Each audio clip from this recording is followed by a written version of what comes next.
In this unit, we will be covering concepts in chapter 9, 10, and 11.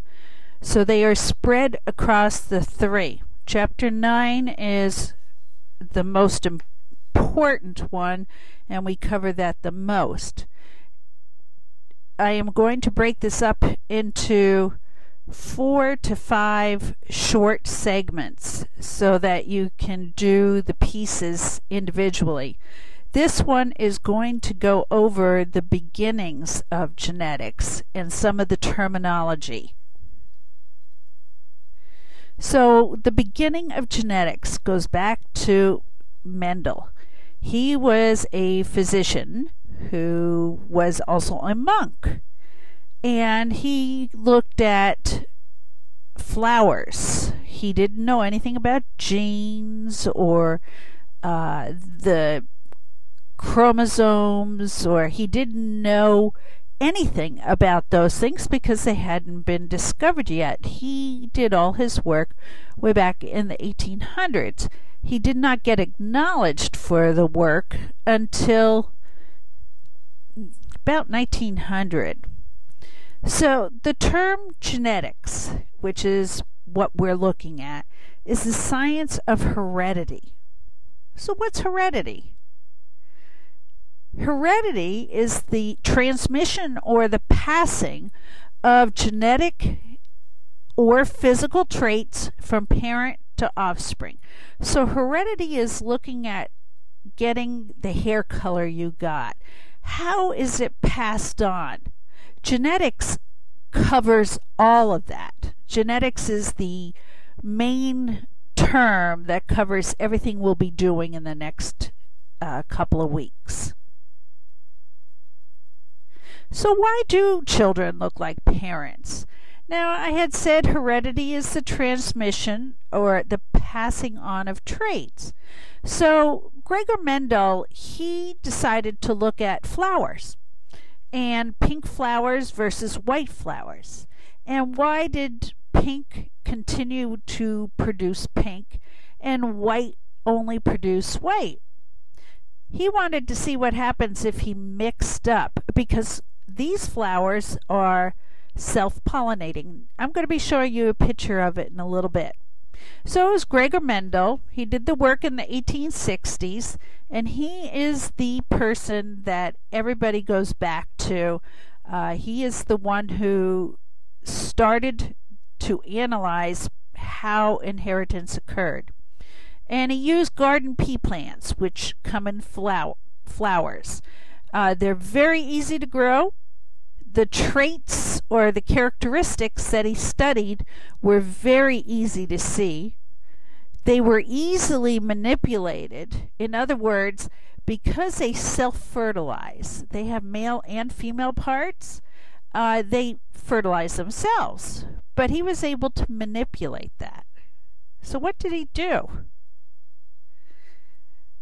He looked at traits. Now, trait is a term that we're going to be using throughout this unit, and it is something that you inherit. Hair color, height, skin tone, nose, everything. So what Mendel did is, here again, we're going to have a couple of terms. He created or made sure that the plants he was using were true breeding. In other words, they were purebred. Like a purebred dog, its inheritance or its patterns of inheritance from its parents are identical. They pass down all the same traits. And that is your pedigree dog, the one that has its papers. It's not a mutt. So true breeding is the same as saying they're purebred varieties. And what he did is he decided to cross or mate two different purebreds. So that's what they're doing with dogs today. They're mixing poodles with Bichons. and they're creating cockadoodles is another one. There are many that they're doing, and they're creating new breeds as they do that. So this is what he was doing with the plants. Now, hybrid is a term that you're going to hear, and that is a mixed breed. It's the offspring or the child of the true breeding varieties. So you take that poodle, you take that Bichon, you mate them, their child is the hybrid. It's the offspring, which is a child, and it's called a hybrid. It's no longer true breeding because it has two different genetics materials in it. Now, a couple of the terms, the parental generation is called the P generation. That is the true breeding generation. That's when you take the two purebreds and mate them. So they're the first hybrid generation. Then what he did is he continued to go a little further. He let the hybrid offspring have children. He crossed the F1 with an F1. In other words, with the dogs, if they had a cockapoo, they would create another cockapoo from the same parents and mate them. And that would be the F2 generation. And that's as far as we get when we talk about generations in this unit. So here's the plant he used.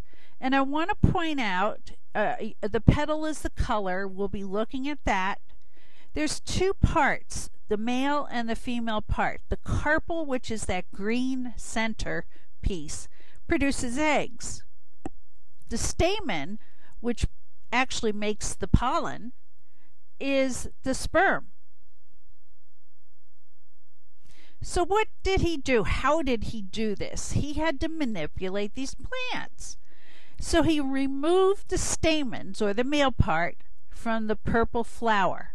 So the purple flower could no longer self-pollinate. It needed pollen from somewhere else. So in order to mix the two plants, he went and got the pollen from the white plant, and he brushed it onto the purple, onto the carpel. And in turn, he pollinated the plant, and the sperm and egg were put together, fertilized, and in turn it produced offspring, which are the seeds. And when the seeds got planted, they produced all purple flowers. And this is the F1 generation. So what happened? What happened to the white? The parents were purple and white, but all the children were purple. So we're going to try to figure that out. Now this is going over the generations again. So here we're using the peas. The yellow peas were the male part, and it's a purebred. And green peas, which is the female. They're both true breeding, or it's also called pure breeding, just like a purebred dog. There we come back. It's all the same. So that generation is the P generation, or the parental generation. So the P generation is only the purebred. You do not have a mating that is purebred and call it the P, not purebred and call it the P generation. P is only for purebreds. So now the next two generations, this is the same picture.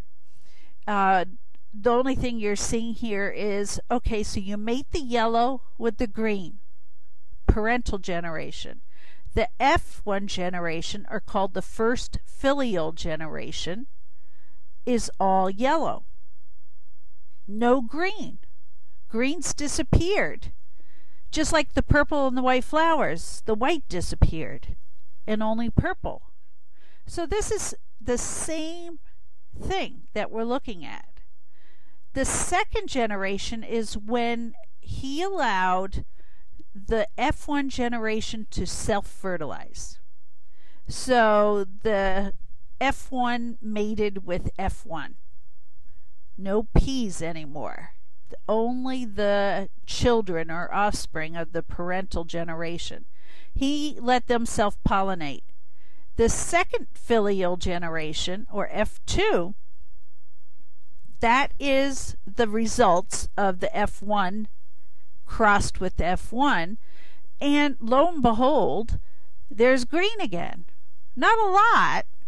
I mean, he's got the ratio on the side there, and that's what he was. He was a statistician, so he was looking at probabilities, and he found that there was a 3-to-1 ratio. There were 3 times as many yellow as there were green. So that's what he's saying. A lot of yellow, a few green. Now, he also looked at other characteristics. He looked at wrinkled peas versus round peas. There's yellow in the green peas, the purple and the white petals, and then it continued down. Inflated or pinched ripe pods. So the pods can be different.